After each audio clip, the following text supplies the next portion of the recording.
Hey, John Kavakis here with another edition of My Take. And today we're going to take a look at GLM's 1964 Imperial Crown Convertible. Now these are limited editions that I have here from Tom Dirnberger, and I'll have some more information about Tom in just a little bit. But first I want to talk to you, let me throw this name out and see if it means anything to you. Elwood Engel. Now, if you know anything about car design, you probably associate Elwood Engel, very rightfully so, with the 1963 Chrysler turbine car. Absolutely beautiful design. But Engel had been in the business since 1939, where he worked under Harley Earl at General Motors. Now, he went away to the war. He was a veteran. But when he came back, he signed on with a design company called the Walker Group. Now, for them, he was designing farm equipment, women's shoes, and appliances. But in 1947, now Walker Group had Nash originally. In 1947, they dropped Nash and signed on with Ford, and Elwood began doing designs for Lincoln Mercury. He designed most of the Lincoln Mercurys through the 50s and into the early 60s. So he's the one who's responsible for a lot of those iconic designs that we saw from Lincoln Mercury in the mid-50s to late 50s, and whether you like them or not, he had a huge influence on the cars that were produced back then. So he came up with a proposed design in 1958 for the 1961 Thunderbird, and Ford didn't use his design for the Thunderbird. Engel ultimately did another design which they did use, but they did use that first design to come up with the 1961 Continental. An absolutely beautiful design, had influence through almost all the designs in the 1960s. And in 1961, when they introduced that Lincoln Continental design, Engel moved over to Chrysler. He replaced Virgil Exner over at Chrysler. Exner had a couple of years where there were some questionable designs. You may like them. They were a bit polarizing, to say the least. So Exner was out, Engel was in, and he brought a lot of his ideas with him. Now, a lot of his early concepts were design elements he was developing, and they showed up in the 63 turbine car. If you take a look at the concept he did in 1958, called the Ford Galaxy, you can see where the turbine car evolved from that. But one of the designs that Engel loved was that 61 Continental. That I mean, it set a new precedent, you know, and he brought a lot of those design elements into the brand new 1964 Imperial. It's an impressive design. I think it's absolutely beautiful. That split grille up front, the clean sides, the sharp edges, even had a vestigial spare tire hump in the trunk, harkened all the way back to the Continental Mark II. So it was a new look for Chrysler, and I think it was very successful. Beautiful car. Now, GLM has made several different variations in colors of the 64 Imperial, and they're all really nice models. But what I've got here today are two models from Tom Dirnberger and Dale Dannefer in very special colors. Now, you've probably seen some of Tom's colors before. He's an absolute genius when it comes to picking out colors and doing the combinations. And they are factory authentic when he does them. So I don't think you have to worry about this, but I'm going to tell you something.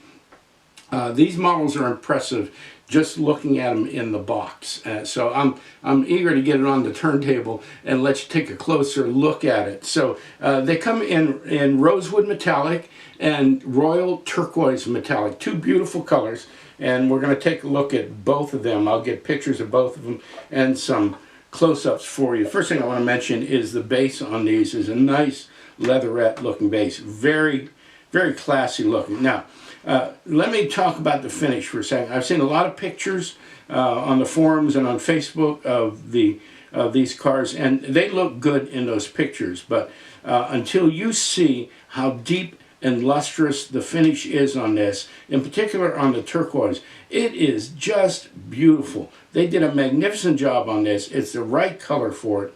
I think, you know, once again, GLM is just at the top of their game when it comes to fit and finish and that sort of thing. So there's a lot of incredible design on it. The you know, the front end, again, I've seen some pictures on the internet where the blackwash in the grill doesn't show up real well. In person, the grill is beautifully done.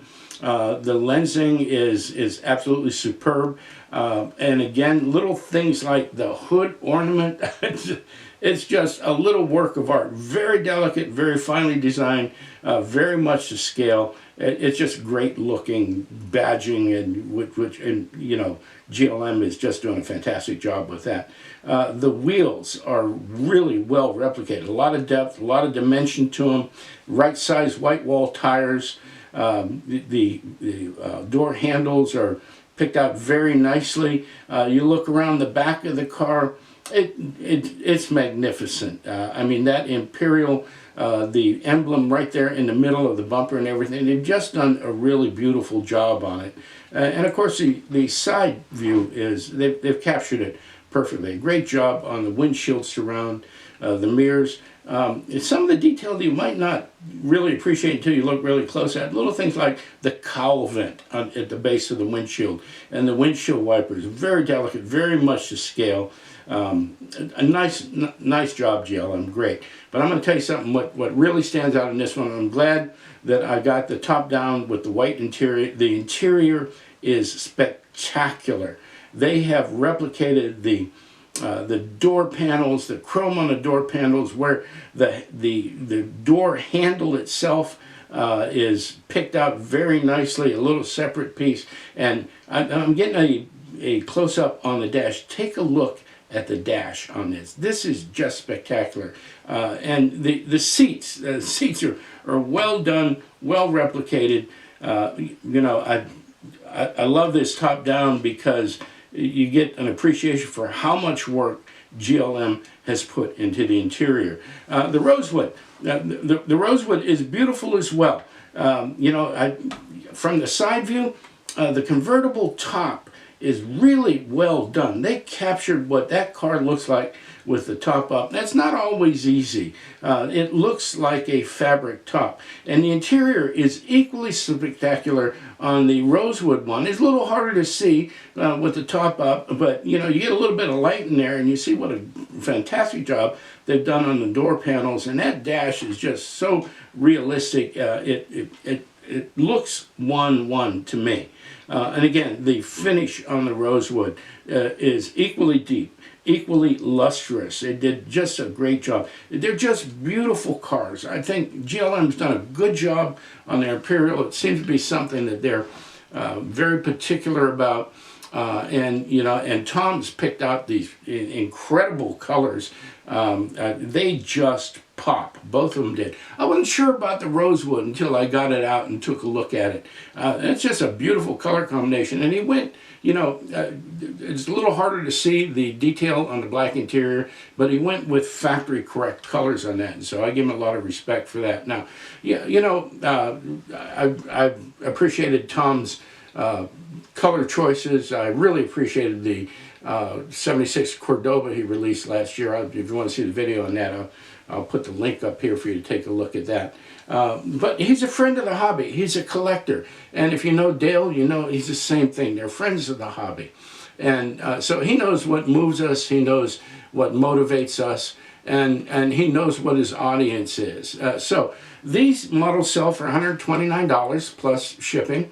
And that's pretty much a going rate for GLMs. I think it's a great value because of the detail and the finish. But Tom's offering listeners of the My Take series a special deal. If you order from Tom, and I'm going to give you his email address so that you can contact him directly. But if you order from Tom, he'll sell it to you for $125, including shipping, if you just mentioned that you saw it on My Take. So there's a good reason to be a subscriber to My Take. So beautiful models, GM's 1964 Imperial Crown Convertible from Tom Dirnberger and Dale Dannefer. They're both winners. There's not many of them. If you're going to order, And in particular, if you're going to get the discount, you got to move on it quickly. Thanks for watching. Thanks for watching my take. If you enjoyed the video, do me a favor. Would you hit the like button down there in the lower right hand corner of the video? And I'd love to have you as a subscriber. We got some more stuff coming up, and I'm going to have some news on the Chicago show coming up on March 19th. So we're looking for another great weekend. March 18th, we have Jeff Lane's show. And March 19th, we have the Countryside show. So I'll have details on that sometime in the next week or so. Thanks for tuning in.